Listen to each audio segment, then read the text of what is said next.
Demon Slayer Kimetsu no Yaiba Infinity Castle movie. So जितना बड़ा इस मूवी का नाम है उतना बड़ा इस मूवी का काम भी। एक लंबे इंतजार के बाद मैंने मूवी को उसके फर्स्ट रिलीज डे पर ही देख लिया है एंड इस वीडियो में मूवी का रिव्यू भी किया है विदाउट गिविंग एनी स्पॉयलर। सो नहीं देखा तो जाकर देख लो। तो इस वीडियो में हम demon slayer infinity Castle movie की डिटेल में बात करेंगे। इस वीडियो को तुम पूरी मूवी का रिएक्शन या फिर एक स्पॉइलर डिस्कशन वीडियो भी कह सकते हो।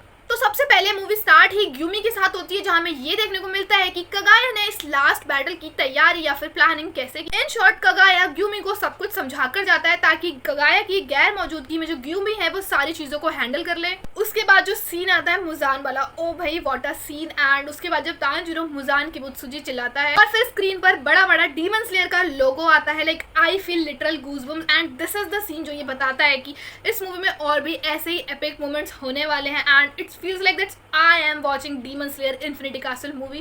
Like I can't tell, it's another experience for Demon Slayer fan. And yes, season 4 के फाइनल एपिसोड के जो फाइनल मोमेंट्स है उसमें से कुछ भी रिपीट मोड पर नहीं दिखाया गया है, बट हाँ ये दिखाया गया है कि जो सारे कैरेक्टर्स हैं वो इन्फिनिटी कासल में कैसे एंटर करते हैं, जब गिरते हैं तो उनका रिएक्शन कैसा होता है। लाइक ग्यूमी और मुचिरो साथ में थे, ओबनाई और मित्सुई साथ में थे एंड जब सानेमी को दिखाते हैं लाइक सारे फैंस बहुत चिल्ला रहे थे। ऐसा लग रहा था कि फैंस सानेमी को फाइट करते देखने के लिए बहुत एक्साइटेड है, बट वी नो कि हमें इसके लिए नेक्स्ट मूवी का इंतजार करना पड़ेगा। एंड भाई जब इनोस्के को दिखाया, like people were laughing in theatres on his entry because Inosuke is so ready to fight with demons. And movie में इनोस्के एक ऐसा डीमन स्लेयर है जो डीमंस को ढूंढ रहा है बट उसे कोई मिल ही नहीं रहा। Like literally Inosuke infinity castle में एक एक दरवाजा खोल के ढूंढ रहा है डीमंस को ताकि उसका सामना किसी अपर रैंक डीमन से हो जाए, बट सैडली इनोस्के को मूवी में कोई भी डीमन नहीं मिला। एंड यहाँ पर मुझे ये बताने की तो जरूरत नहीं है कि नेक्स्ट मूवी में इनोस्के का सामना किस अपर रैंक डीमन से होने वाला है। एंड इसके बाद ग्यू की एंट्री होती है तानजीरो को बचाते हुए। Like this scene was so good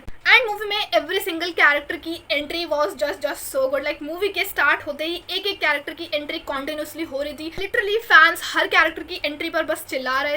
like ग्यूमी का वो सीन अपने हथियार से दीवार तोड़कर बाहर आने वाला, लाइक ऑडियंस को इस सीन ने बहुत हाइप कर दिया था for the rest of the movie. Demon slayer fans knows की मूवी बहुत ही एपिक होने वाली है, बट मूवी की स्टार्टिंग ही बहुत ही अलग लेवल का एक्सपीरियंस देती है। तो मूवी की first fight insect Hashira versus अपर रैंक 2 से होती है, means Doma versus Shinobu. Personally मुझे ये फाइट काफी ज्यादा छोटी लगी, विच इज कम्प्लीटली ओके, क्योंकि इसी फाइट को कनाओ और इनोस्के को आगे कंटिन्यू करना है जो हमें पता है, बट स्टिल मैं शिनोबू को और फाइट करते देखना चाहती थी। ऑनेस्टली शिनोबू डोमा से जितना भी लड़ी वो फाइट सीन गूज़बम्स फील कराते। Like we can say it a intense battle. And जब शिनोबू अपनी ब्रीदिंग टेक्निक्स यूज कर रही थी लाइक बहुत मजा आता है। एंड जब शिनोबू अपनी ब्रीदिंग टेक्निक्स यूज करती है भाई ये सीन देखने में बहुत मजा आता है। एंड वो वाला सीन जब डोमा बात करता रह जाता है एंड शिनोबू एकदम से आके उसकी आंखों में तलवार घुसा देती है। एंड शिनोबू ने जो लास्ट अपनी ब्रीदिंग टेक्निक यूज की थी उसका वो लास्ट मूव वो बहुत अमेजिंग था। एंड भले ही शिनोबू डोमा को हरा ना पाई हो, बट वो एंड तक अपनी आखिरी सांस तक डोमा से बहुत अच्छा लड़ी। एंड ये पूरी फाइट देखते वक्त मुझे डोमा पर बहुत गुस्सा आ रहा था। लाइक आई डोंट थिंक सो कि डीमन स्लेयर फैंस में कोई भी डोमा को पसंद करता होगा। एंड लिटरली डोमा जितना मीठा बोलता है उससे कहीं ज्यादा वो खतरनाक है। एंड थिएटर में लोग डोमा के हर डायलॉग पर बहुत हंस रहे थे, स्पेशली जब उसकी बैक स्टोरी चल रही थी। एक तरफ तुम अकाजा की बैक स्टोरी ले लो एंड एक तरफ डोमा की ले लो, लाइक कितना डिफरेंस है। एंड द मोमेंट ये एविल डोमा शिनोबू को अब्सॉर्ब कर रहा था, लाइक ये वाला सीन बहुत बहुत बहुत इमोशनल है। एंड जब शिनोबू की तलवार नीचे गिरती है एंड कनाओ वहाँ आती है बहुत तेज चिल्लाती है, like this scene is so heart break. And literally ये सीन देखते वक्त आई वाज थिंकिंग कि how Kanao handling this, like how, like if you are a fan of Shinobu Kocho ये सीन तुम्हारे लिए बहुत बहुत हार्ट ब्रेकिंग होने वाला है। तुम्हारे लिए ये सीन देखना बहुत मुश्किल होगा। Second fight of the movie and actually I was waiting for Zenitsu versus Kaigaku fight. So movie में ज़ेनित्सु के सारे सीन ऑरा फार्मिंग वाले हैं। जब मूवी में ज़ेनित्सु को पहली बार दिखाते हैं लाइक दोज आईज वो डेथ स्टेयर, एंड जब वो पहली बार अपनी पावर्स यूज करता है डीमंस को मारने के लिए वो भी बिना सोए, लाइक ये देखना डीमन स्लेयर फैंस के लिए काफी न्यू था। And I think this is the thing we all wanted for so long. And जब वो सीन आता है जब ज़ेनित्सु को पहले ही पता चल जाता है कि काएगाकू वहां पर है, like for me it was so cool. And जब दोनों के बीच फाइट शुरू होने वाली होती है एंड ज़ेनित्सु काएगाकू को बोलता है कि भले ही वो एक अपर रैंक डीमन हो बट वो अभी भी लोअर रैंक पर ही है। लाइक ये dialogue I feel literal goosebumps. Is no longer that Zenitsu जो कभी किसी को पलटकर जवाब नहीं देता था, हमेशा अनसीरियस रहता था एंड हमेशा डरता रहता था। Like but now he something else, a completely change Zenitsu. And फिर दोनों की फाइट शुरू होती है and it was going good, but the moment Zenitsu 7th form use करता है like the whole fight becomes epic. And this is the moment when my jaw dropped. Like मैं ऐसे थी कि क्या हुआ। लाइक ये वो सीन है जो मूवी देखने के बाद भी मेरे माइंड में बिल्कुल स्टक हो चुका है एंड आई डोंट थिंक सो कि मैं इस सीन को कभी भूलूंगी।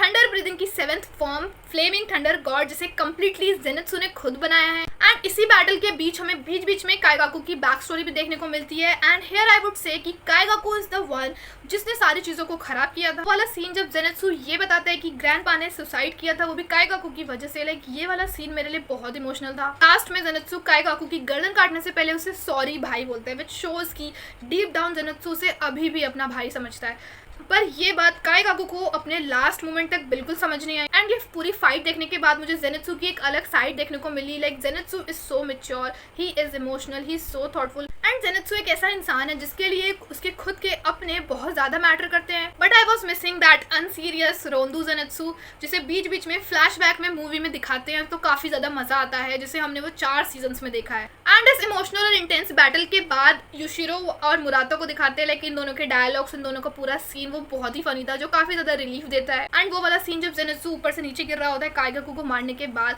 आई वाज थिंकिंग कि भाई यहाँ पर कौन आएगा, but the moment Yushiro comes भाई रिलीफ मिलता है कि फाइनली कोई तो आया उसे बचाने।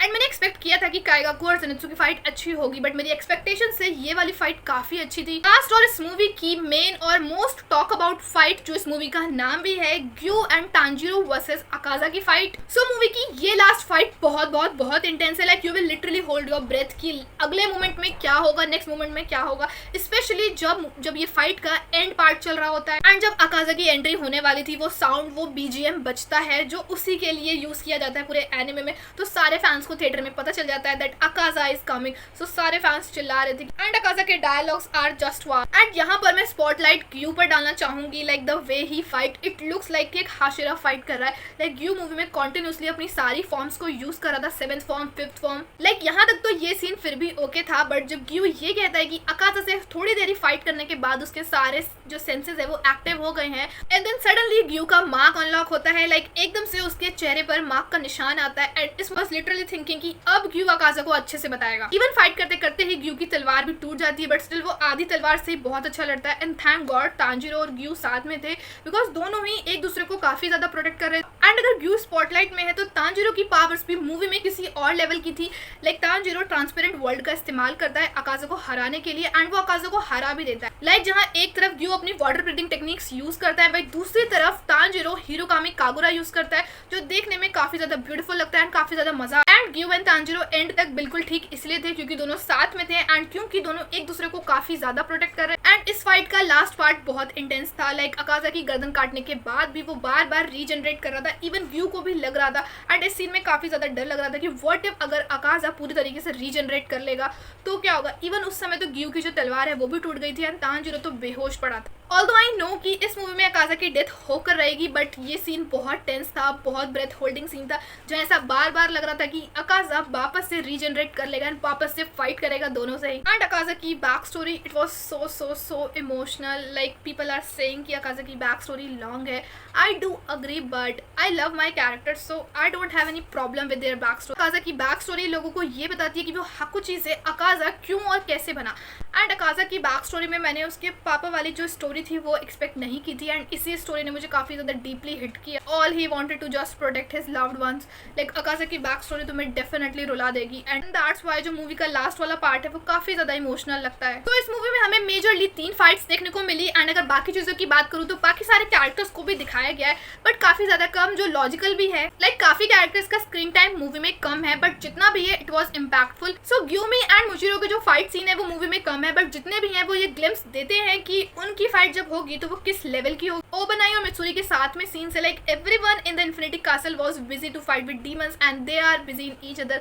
लाइक ओबनाई और मित्सुरी का साथ में एक सीन है जो तुम्हें काफी ज्यादा पसंद आएगा, काफी क्यूट लगेगा, and as a Obanai fan जो मुझे काफी अच्छा लगा। एंड सानेमे की scenes in the movie, like he is finally going to fight with upper moons, and इस सीन में he is literally giving the feeling that he is the demon himself. Overall मैं Sanemi की fight देखने के लिए next movie में बहुत ज्यादा एक्साइटेड हूँ। यहाँ पर मैं स्पेशली इनोस्के को मेंशन करना चाहूंगी। Like he is effortlessly so funny. Like movie में इनोस्के के 2 से 3 सीन हैं एंड सारे काफ़ी फनी हैं। जब भी इनोस्के स्क्रीन पर आता है सारे फैंस बहुत हंसते हैं। लेकिन इनोस्के की एंट्री का scene was the baddest scene. He was so energetic and he was just too excited to fight with demons. And movie का लास्ट वाला सीन जब इनोस्के को दिखाते हैं वो कौवे से लिटरली ये कह रहा है कि उसे डरा धमका के ये कह रहा है कि वो उसे सबसे ताकतवर डीमन के पास लेके जाए। Like literally it was so fun. तो मूवी इसी नोट पर एंड होती है कि अकाजा और ग्यू ने अपर रैंक 3 अकाजा को हरा दिया। ये बात सबको पता चलती है एंड सब बहुत खुश हो जाते हैं। लाइक सबको एक होप मिलती है कि वो इस बैटल को अभी भी जीत सकते हैं, वरना तो शिनोबु की डेथ की न्यूज सुनकर तांजिरो को देखकर पता ही चल रहा था कि बाकियों का क्या रिएक्शन होता है। मूवी के एंड पर सारे कैरेक्टर्स को दिखाते हैं कि कौन कहां पर है, इवन डीमंस को भी दिखाते हैं। यहाँ पर हमें डोमा का रिएक्शन दिखता है अकाजा की डेथ पर एंड इसी मोमेंट पर हमें कनाओ दिखती है जिसकी डोमा से फाइट करते करते बहुत बुरी हालत होती है। उसके बाद हमें अपर मून रैंक 1 कोकोशिबो का सीन दिखाते हैं। Like literally he looks so scary on big screen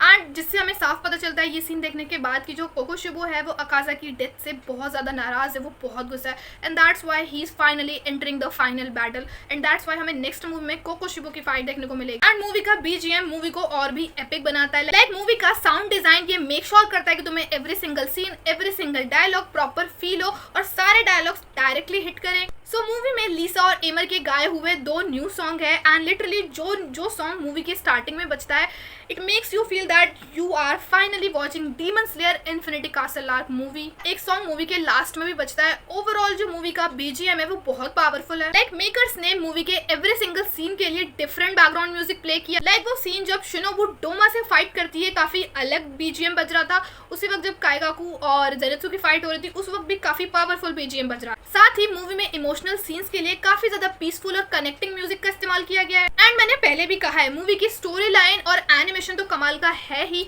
but इसका बीजीएम इसे और भी एपिक बनाता है जो एवरी सिंगल सीन को ऑडियंस के ऊपर इतना इम्पैक्टफुल बनाता है। एंड मैं एनिमेशन की क्या ही बात करूं, एवरीवन नोस की मूवी का एनिमेशन किसी और लेवल का ही है। लाइक ये मूवी यूफोटेबल की अब तक का बेस्ट वर्क है। जब मूवी में क्रोस के थ्रू पूरा इन्फिनिटी कासल दिखाया गया है like it was so beautiful. पूरा इन्फिनिटी कासल बहुत चार्मिंग फील होता है एंड वो सीन जब डोमा को दिखाते हैं वो पूरी जगह, इवन जो डोमा और शिनोबु की फाइट है, डोमा की जो टेक्निक्स है, उसका ब्लड डीमन आर्ट, उन सारे सीन्स का जो एनिमेशन है वो बहुत ब्यूटीफुल है, बहुत अमेजिंग फील होता है। ऐसे ही मूवी में काफी सारे फाइट सीन्स हैं जो जस्ट वाओ है। ऑल्सो कुछ सीन्स की जो लाइटिंग है वो उस सीन को और भी ज्यादा ब्यूटीफुल और विजुअली कंपाइलिंग बना देती। मेरे लिए मूवी में एक भी माइनस पॉइंट नहीं है। एंड अगर रही बात बीच बीच में दिखाई जाने वाली back stories, so backstory is never be the problem for me because I love my characters. So I am very much interested to know their backstories कि वो Demon Slayer हाशिरा या फिर डीमन कैसे बने। एंड वैसे भी Demon Slayer anime में season 1 से Demon Slayer फैंस ने कैरेक्टर्स की बैक स्टोरी देखी है। So I don't think so fans को इस चीज से अब कोई दिक्कत होनी चाहिए। इवन मूवी में जितनी भी बैक स्टोरीज दिखाई गई है कैरेक्टर्स की, it was so interesting and emotional at the same time. Even जो नेक्स्ट मूवीज आ रही हैं 2 उनमें भी काफी सारी बैक स्टोरीज होंगी। So Demon slayer infinity Castle movie मेरे लिए कंप्लीट मास्टरपीस है जिसमें बड़े स्क्रीन पर अपने फेवरेट कैरेक्टर्स को देखना it's an amazing experience. So Demon slayer की ये न्यू मूवी इंडिया में सारे रिकॉर्ड्स तोड़ रही है एंड इंडिया में ऐसा पहली बार हो रहा है जब midnight shows and early morning के सारे शोज हाउसफुल चल रहे हैं। This is just the craze of demon slayer anime movie.